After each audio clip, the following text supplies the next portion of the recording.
नमस्कार दोस्तों। यह कहानी एक ऐसे शातिर इंसान की है जिसे देखकर खुद नटवरलाल भी चौंक जाए। नाम है सुकेश चंद्रशेखर।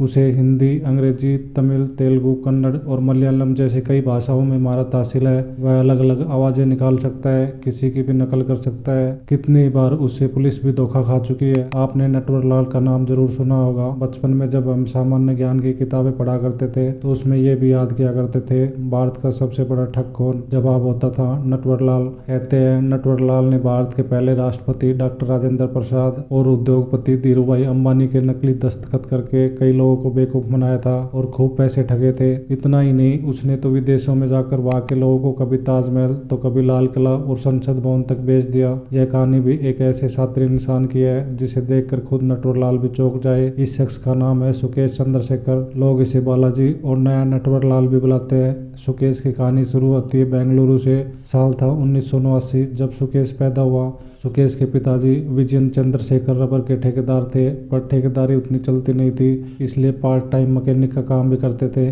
माँ घर में साधारण गृहिणी थी। घर में पैसों की किल्लत थी, लेकिन फिर भी विजयन चाहते थे कि बेटा बड़ा आदमी बने, इसलिए उन्होंने अपने बेटे की पढ़ाई में कोई कमी नहीं होने दी और सुकेश को बेंगलुरु के एक महंगे स्कूल बाल्डविन बॉयज स्कूल में पढ़ाया। स्कूल में अमीर बच्चों को देखकर धीरे धीरे सुकेश के अंदर हीन भावना के साथ साथ जलन की भावना उबाल लेने लगी। 12वीं तक आते आते वह पढ़ाई लिखाई छोड़कर अमीर बनने की ख्वाहिश में गलत रास्ते पर चलने लगा और धीरे धीरे उसने कई सारे फर्जी काम करने शुरू कर दिए। स्कूल से निकलते ही सबसे पहले उसने बेंगलुरु के पुलिस कमिश्नर के फर्जी दस्तखत एक पत्र पर कर लिए, जिसमें लिखा था सुकेश पूरे कर्नाटक में कहीं भी कार और बाइक चला सकता है। इसके बाद सुकेश ने खुद को नेताओं का रिश्तेदार बता लोगों से ठगी करना शुरू कर दिया। इसके बाद साल 2011 में दुबई से एक लड़की पढ़ाई करने के बाद वापस भारत आती है। नाम था लीना मारिया। लीना मॉडलिंग में अपनी किस्मत आजमाने मुंबई पहुंच जाती है। वही लीना की मुलाकात सुकेश से होती है। सुकेश अपनी ठगी की कला से लीना को मुंबई में मॉडलिंग में काम दिलवाता है, फिर उसे अपने साथ चेन्नई ले आता है। देखते ही देखते लीना मारिया साउथ इंडियन फिल्मों की बड़ी अभिनेत्री बन जाती है। सुकेश जहाँ कहीं भी जाता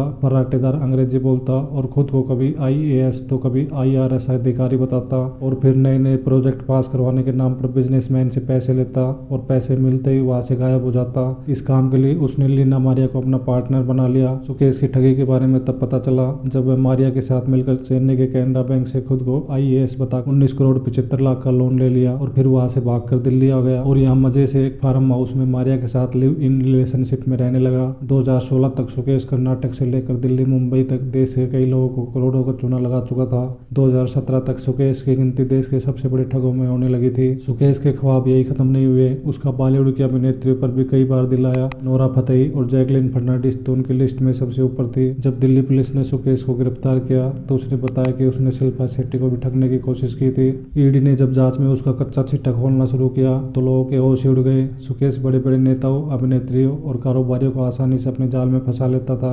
जब पुलिस और ईडी ने इसके पीछे की वजह जानना चाहिए तो पता चला कि सुकेश अपने शिकार की सारी जानकारी को पहले अच्छे से रिसर्च कर लेता और वह खास तौर पर उन्हीं लोगों को दाना डालता जो थोड़े लालची होते या फिर किसी प्रॉब्लम में फंसे होते, जैसे ठेके का काम, स्कूल में दाखिला दिलाना हो या किसी मंत्रालय से संपर्क साधना हो। इसके लिए वह अपनी शानदार चिकनी चुपड़ी बातों का उपयोग करता। उसे हिंदी, अंग्रेजी, तमिल, तेलुगु, कन्नड़ और मलयालम जैसे कई भाषाओं में महारत हासिल थी। वह अलग अलग आवाजें निकाल सकता है, किसी की भी नकल कर सकता है। कितनी बार तो उसने इसी कारण पुलिस को भी धोखा दिया है। वह टेक्नोलॉजी में भी माहिर है। सुकेश कई बार जेल भी गया और छूट भी गया। उसने जेल से भी ठगी करनी नहीं छोड़ी। हमने वीडियो में देखा कि किस तरह सुकेश बड़ी बड़ी ठगी करता और पुलिस को भी धोखा देता रहता। अब इसकी आगे की कहानी जानते हैं। साल 2017 में सुकेश ने तमिलनाडु के एक बड़े नेता TVV दिनाकरण को अपने जाल में फंसा लिया। सुकेश को पता चला कि जयललिता के मरने के बाद दिनाकरण उनकी संपत्ति और विरासत को हथियाने के लिए बेताब है और अपनी पार्टी AIADMK के चुनाव चिन्ह को हासिल करने के लिए कुछ भी कर सकता है। फिर क्या था, सुकेश ने इस बात का फायदा उठाया और दिनाकरण से संपर्क किया और कहा कि वह इलेक्शन कमीशन के चेयरमैन को जानता है। अगर तुम मुझे 50 करोड़ दोगे तो मैं चुनाव चिन्ह के फैसले को तुम्हारे पक्ष में करवा दूंगा। इसके कुछ दिन बाद ही दिल्ली के एक होटल में सुकेश को चुनाव आयोग के अधिकारी को पैसे देने की कोशिश में गिरफ्तार कर लिया गया और उसे रोहिणी की जेल में भेज दिया गया। पर असली कहानी तो अब जेल से शुरू होती है। जब वह रोहिणी जेल में बंद था तभी उसे पता चला कि रैनबैक्सी और फोर्टिस सोशल ग्रुप के उपाध्यक्ष शिविंदर मोहन सिंह उसी जेल में बंद है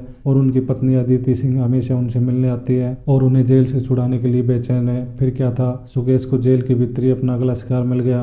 जेल के कुछ अधिकारियों से मिलकर उसने किसी तरह मोबाइल और इंटरनेट का जुगाड़ किया, फिर शिविंदर सिंह से जुड़ी सारी जानकारी निकाल ली और फिर उनकी पत्नी अदिति सिंह को फोन किया। इसके लिए उसने स्पूफिंग ऐप की मदद ली, जिससे अदिति सिंह के फोन पर उसका नंबर गृह मंत्रालय के नाम से दिख रहा था। वह अदिति सिंह से कहता है कि वह राष्ट्रीय विधि सचिव अनूप कपूर है और वह पीएमओ से फोन कर रहा है। आगे वह बताता है कि कोविड-19 के कारण सरकार ने एक समिति बनाई है और उस समिति में सरकार शिविंदर को भी शामिल करना चाहती है क्योंकि वह इस क्षेत्र के एक्सपर्ट है। मैं आपके पति को जेल से निकाल सकता हूं, पर इसके लिए आपको 20 करोड़ रुपए देना होगा। धीरे धीरे उसने अदिति को गुमराह करना शुरू किया। वह शिविंदर से जुड़ी सारी जानकारी अदिति को बताने लगा। अंततः अदिति सिंह ने 20 करोड़ रुपए सुकेश के बताए ठिकाने पर पहुंचा दिए। इसके बाद तो 2020 से 2021 के बीच अदिति ने कुल 40 लेन देन के जरिए 200 करोड़ रुपए का भुगतान किया। इतने भुगतान होने पर ईडी को शक हुआ। उसने फिर अदिति से पूछताछ की, तब जाकर इस मामले का भंडाफोड़ हुआ। फिलहाल सुकेश चंद्रशेखर तिहाड़ जेल में बंद है, पर वहाँ भी इसकी खुरापाती कम नहीं हुई है। वहाँ से भी ये दिल्ली के आईजी को एक लेटर लिखता है कि इन्होंने तिहाड़ जेल में बंद आम आदमी पार्टी के मंत्री सत्येंद्र जैन को 10 करोड़ रुपए की रिश्वत दिया है। सुकेश की कहानी एक तरफ जितनी मनोरंजक और जटिल है तो एक दूसरी तरफ उतनी संवेदनशील भी है। पहला सवाल ये उठता है कि कोई आदमी एक के बाद एक लगातार ठगी करता जा रहा है और फिर भी वह पुलिस की गिरफ्त से इतने दिन बाहर क्यों रहा। जेल के भीतर से कोई इतना बड़ा घोटाला कैसे कर सकता है। तो इसका एक जवाब तो यह है कि सुकेश कई सारे अधिकारी को रिश्वत खिलाता था। इसकी पकड़ काफी ऊपर तक थी और इस तरह पूरे प्रशासनिक तंत्र में इसने एक पहुंच बना ली थी। इसके अलावा जांच में यह बात भी सामने आई कि जब तिहाड़ जेल में बंद था तो आगे जेल प्रशासन इसकी मदद कर रहा था। इसे वह वीआईपी ट्रीटमेंट मिल रहा था। यहाँ तक कि इसके कमरे के सीसीटीवी कैमरे को भी छिपा दिया गया था ताकि इसकी गतिविधि रिकॉर्ड ना हो पाए और इन्हीं की आड़ में यह इतना बड़ा रैकेट चला रहा था। ये बातें कोई और नहीं बल्कि खुद पुलिस ने स्वीकार की है। इसने जेल कर्मचारियों को लगभग 13 करोड़ की घूस खिलाई थी। तो ये थी इंडिया के सबसे बड़े ठग की कहानी। दोस्तों, अगर आपको मेरी वीडियो पसंद आई हो तो कृपया चैनल को लाइक, शेयर और सब्सक्राइब जरूर कीजिएगा।